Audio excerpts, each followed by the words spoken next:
Hello, I'm the Angry Spork, celebrating my favorite Batgirl's 20th anniversary in Cassandra Cain month. Our girl went through a lot in her solo title. Some good, some great, some less so.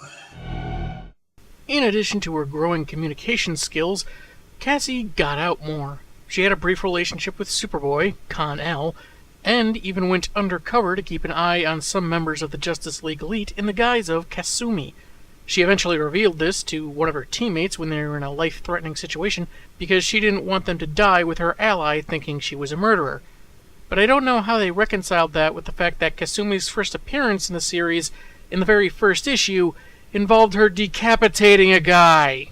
However, someone at DC decided that instead of posing as a killer, Cassandra would be a killer. Because stupidity must take precedence, I suppose. After all, that's why they canceled her title. Now I'm taking issue with Cassandra's sudden change to the villainous. Let's get this over with and see just how this idea deserves its contempt.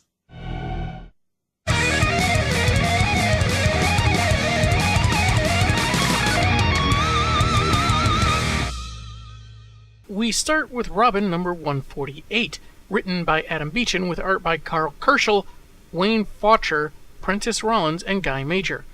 We see Robin stand before the readers, seemingly angry and ready for a fight, as behind him a bat-style silhouette readies to stab him with a very solid dagger, all in front of an enormous moon. You throw another moon at me, and I'm gonna lose it. Well, Stark didn't say anything about throwing moons at someone else. In another universe.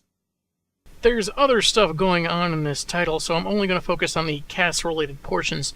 The comic begins with Tim blinded by floodlights as he's getting the tar beaten out of him, too quickly for any defense or counterattack.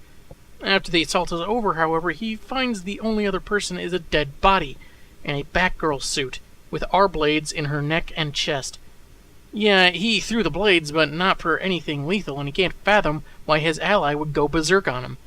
He removes the mask to reveal Lynx, an assassin he's been previously acquainted with, her neck broken and dead about 3 hours. That's when the police show up. He heads to the roof, the source of the light that blinded him earlier, but no floodlight to be found. Since the cops don't know B-Girl's identity, they won't know the Boy Wonder's been set up, and he takes off fueled on little more than dwindling adrenaline. Later, in civilian clothes, Tim catches Bruce on one of his patrol routes, explaining and confirming what the Dark Knight already figured. The dead Batgirl wasn't the real deal. You couldn't have beaten Cassie. Ouch. Bruce Wayne fights crime in a batsuit because his turn as a therapist really didn't work out very well. Not a lot of repeat business when the guy you're supposed to be telling your problems to hangs you upside down and screams, "Swear to me!" in your face.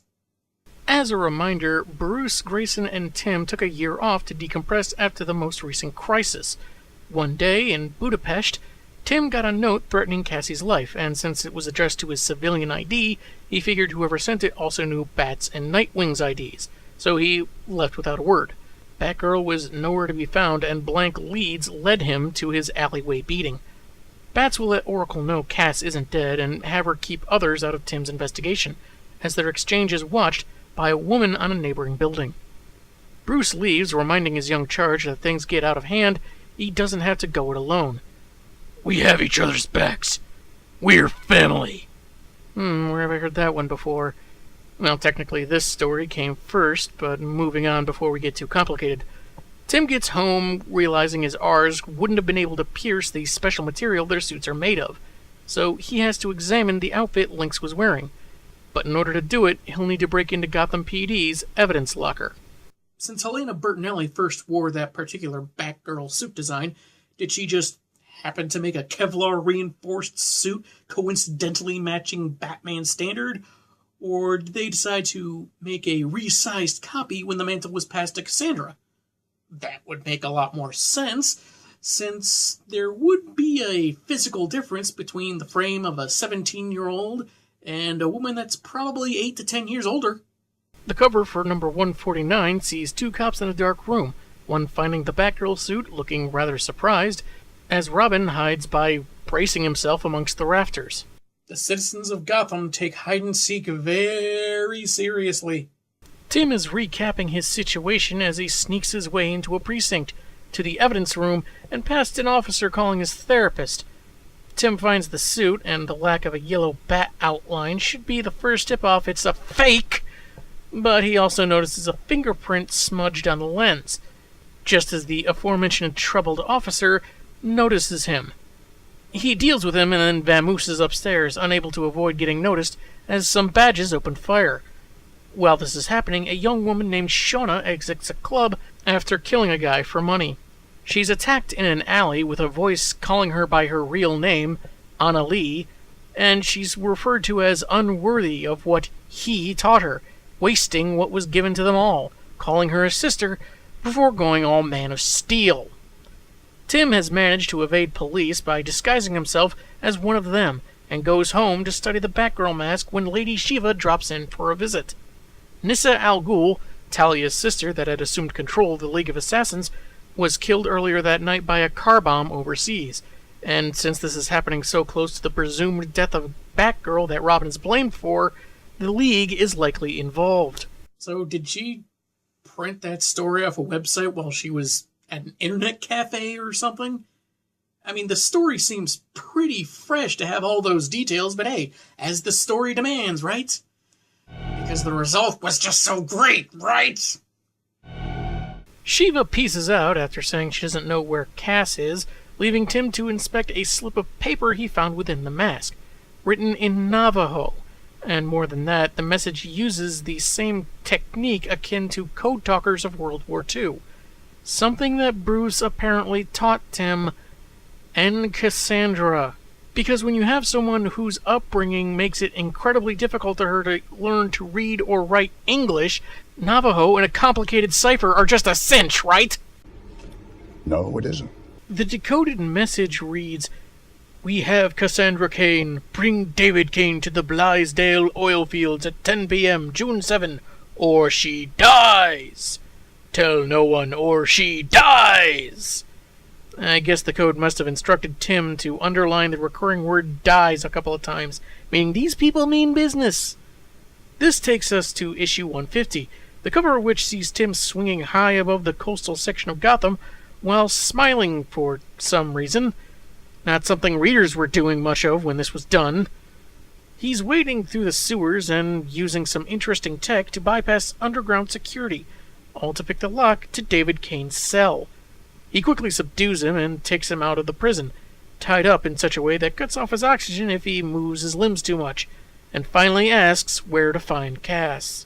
Oh, sure, when Tim does it here, it's heroic. But when I suggest doing the same thing to Dan Didio, suddenly it's all court hearings this, and psychological evaluation that, and please put down the blowtorch. It's double standard, I tell you. Tim figures that abducting his daughter was a scam planned by David to get out of Blackgate Prison, but the assassin says he could have escaped at any time, he just hasn't wanted to, and can't recall the last time he saw Cassie. So Rob punches him out and takes him aboard his Bat Gyro to the aforementioned oil fields. Thinking ahead, he'd already planted a minicam before picking up his passenger, whom he throws to the ground, finding they're surrounded by League assassins. They attack, and Cain offers to help if he's freed, but Robin's not taking the risk of him running off, until it becomes too much for him and he launches a blade for Cain to cut his bonds with. Drake's been sufficiently worn down and subdued, and presented to the new leader of the League of Assassins, Cassandra Cain.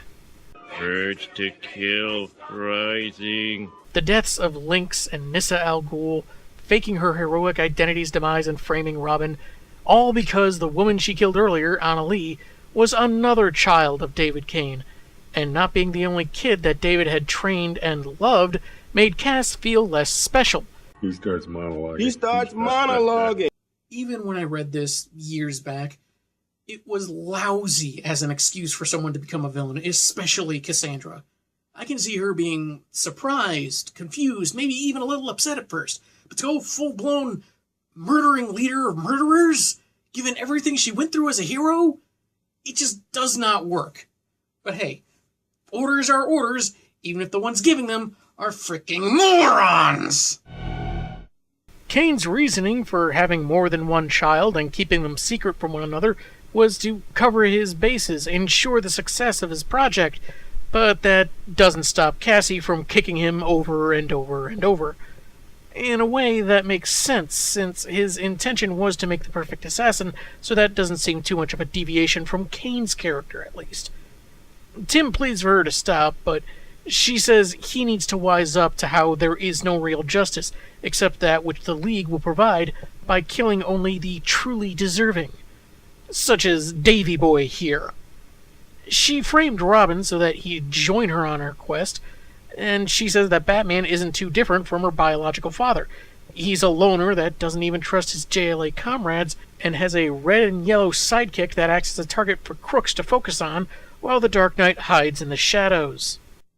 I see. She's intentionally taking things about Batman out of context so as to suit a negatively skewed, angry, and murder-filled narrative. She's essentially become Zack Snyder. One of her men hands her a flintlock, and she forces it into Robin's hand, because I guess she wants this execution to have an extra nostalgic twist to it, insisting that her former friend execute Cain as an initiation to the new League of Assassins. Issue 151 features Drake pointing a different style of handgun towards someone holding up their hands, and he's upside down, so it's kind of disorienting.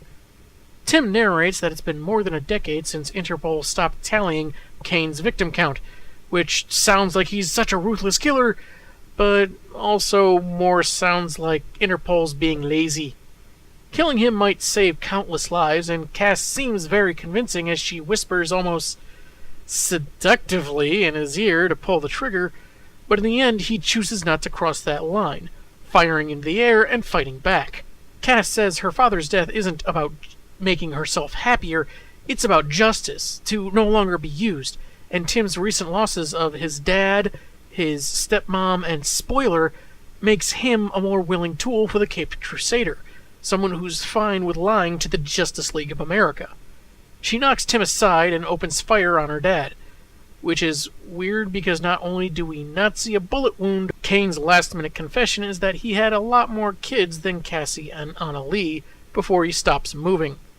Fed up, Robin musters the strength to fight off the assassins, saying he's bringing his old comrade in for her murders, but will get her the help she clearly needs because she's still family. A new IEC at DC Comics would be a good start, as well as a writer that actually knows something about Cassandra. No. Drake coaxes the assassins to chase him as he climbs a tower, leaving an explosive behind that he detonates for an all-encompassing assault, taking them all out but not killing them.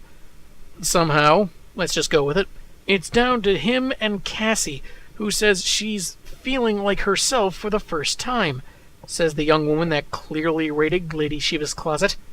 Not only can she read Tim's body language, she already knows his techniques, so he decides that his only chance is to hit as forcefully and quickly as he can. I mentioned this when I reviewed Redemption Road, and Nightwing suggested the same thing. I still don't think it would work. You have to move your body to strike, so Cass will know how you're going to strike.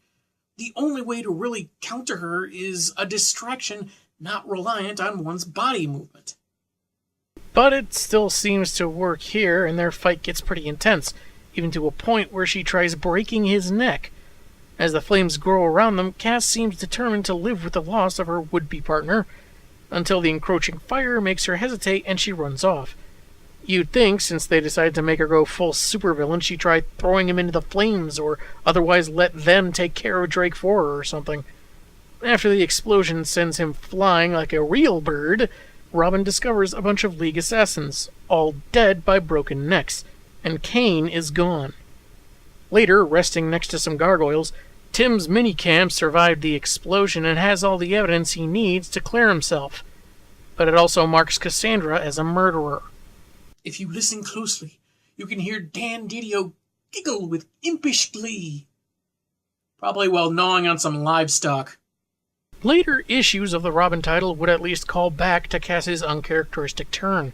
Tim asks Bruce about the remark about Robin being a distraction to make things easier on Batman, that it made a kind of sense, but Wayne brushes it off, saying he wouldn't endanger a kid that he didn't think was capable, and that the argument is evidence that their ally has become truly disturbed. We all know it's not really Cass who was disturbed here, but the underlying tone is that they seem to have accepted this turn of events with very little question, and it's very disheartening. Cass would make another appearance in the Robin title when she takes out the manufacturer of a new drug, thinking she was doing Drake a favor, which is an event that I mentioned in my Redemption Road review. Writer Adam Beechin admitted that he didn't know the character and really didn't do any research when he was writing the subplot for the Robin title. And it kind of shows, from Cassandra understanding Navajo to her immature reaction to finding out that she has siblings and thus forgetting the love from the Bat family she already had and becoming a killer because of it. This shows that the idea itself, the concept, was poorly conceived and poorly planned, which seems to be a recurring problem with DC's higher-ups. And as much as I hate Cassassin here, I have to nitpick that if she's going to be using a sniper rifle, you'd think she'd restrain her hair so the wind didn't blow it in her face, especially given her upbringing. Anyway, Cassandra would show up in other titles, in particular Supergirl number 14, written by Joe Kelly. The cover sees her in her Batgirl suit, for some reason, wielding a kryptonite batarang, while Kara's readying what looks like a high-velocity punch, like her fist is re-entering orbit. I'd say she should open her eyes to see where she's going, but hey, X-ray vision. Cassandra is accepting a job from a mysterious woman she feels is more than capable of taking on the target herself, but is using the League of Assassins as a kind of test, one Cass intends to finish by any means necessary. Jeez, how many belts do you need for one outfit? I think belts may have been to the mid-2000s what pouches were to the 90s. And yes, she is wearing bat earrings, despite having abandoned the teachings of the mentor they reference. I guess they needed some subtle clue to tell the readers that this young woman was supposed to be Batgirl without getting into just how stupid it was that she was evil. Ugh. And it's really weird to see Cass call herself slow, something her father apparently punished her for, when, remember, she had picked up Eskrima stick fighting within 5 minutes?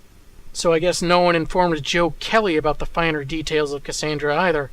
Supergirl, of course, is the target, and when she finds this out, she visits the Batcave to check their files on why someone she doesn't know is trying to kill her. And sheesh, look at that photo. It looks like it caught her mid-sneeze. Is that from her driver's license or something? You think at one time that they had a more flattering picture of Cassandra on file that they were using, but switched it to this goofier-looking one because she had turned bad? Robin, with a large Nightwing-like mask for some reason, tells her how dangerous Cassie is, and suggests Supergirl is better off finding out who put out the hit, think things through. But apparently this Supergirl isn't much on thinking, much like the writers on her TV show, and barrels into League of Assassins HQ.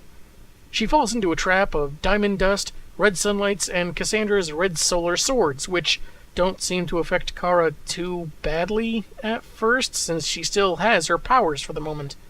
She asks why Cass is dressed like Batgirl, but doesn't get an explanation, and in the course of their brawl, Kara discovers her friend Boomer has been taken captive. I don't know who this guy is either, but he's distraction enough that Kara gets a slice across her belly, and as the woman who hired her watches, Cassie explains her costume choice. I wore this mask out of respect for our fathers. It seemed only right. Yeah. That makes no sense whatsoever. Evil Cass doesn't care about respecting Batman, so this and the bat earrings she was wearing don't make any sense at all. But again, this is what you get with stupid editorial mandates. Trickle-down economics doesn't work, but trickle-down stupidity seems alive and well. This isn't a knock against Joe Kelly. I've never really had a problem with his writing, but this seemed more something he was told to write because of how it linked to larger storylines to come, not unlike Beechin's situation. Anyway, before the killing strike is dealt, there's some junk about not being special, something happens, something that's been hinted at in flashbacks throughout the issue, and crystalline spikes erupt from Supergirl's back, wounding but not killing evil Cass, and leaving Kara fine. Even her earlier wounds are gone. And I guess Cass just slunk away while her target rescued her friend, since the comic ends on a completely different subplot. A couple months after this issue, the miniseries World War III by Keith Champagne would take us back to when Bruce, Tim, and Grayson were on their year-long vacation, and Gotham was left to the care of a rehabilitated Harvey Dent. Which is ludicrous in and of itself. Not only is Batman leaving the entire city to be protected by a guy that doesn't seem to have nearly the training he or his least trained allies have, he's taking a guy that lived in the madness of Gotham's underworld for so long and letting him face it alone, night after night, no backup or protective gear. I might have to reread Infinite Crisis to see if Batman suffered any massive head injury to explain this decision. The scene is observed by both Batgirl and Deathstroke, and no context given as to why she isn't attacking a known assassin. Wilson uses the fact that a disgraced, formerly insane district attorney was chosen to protect Gotham instead of her. He persuades Cass to the idea that she was always born to be a killer, and he accepts her as such. Batman only tolerates her, only so long as she upholds his rules and changes to his whims. Saying Bats couldn't take her on his best day, he leaves her alone to contemplate his words. And that one page is the most Cass we get, not just in that issue, but in the whole mini-series from what I skimmed online. Even though she's 1/3 of the first issue's cover, which you would think implies some kind of prominence on her part in the story. But hey, it's not like covers throughout the history of comics haven't been varying degrees of misleading. The entire segment seemed more about reinforcing the idea that Cassie chose to turn her back on all the good she'd done and would otherwise continue to do. On par with multiple writers basically told to contribute to a bad idea that didn't make any sense to begin with, and none of them being particularly invested in the character or a radical new arc for her. But it was the after effect of a dumb call from some higher up, so what else is new for DC? I can't attest to the quality of Supergirl at that time or World War III, but the Robin title actually was pretty good despite the evil Cass subplot. Beechin did a fine job, had a lot of clever dialogue and good characterizations, with the notable exceptions. Next week, we close out this celebratory month by taking a look at how this mess started to get fixed. Hint, hint. I'm the Angry Spork, and man do I hate dumb ideas.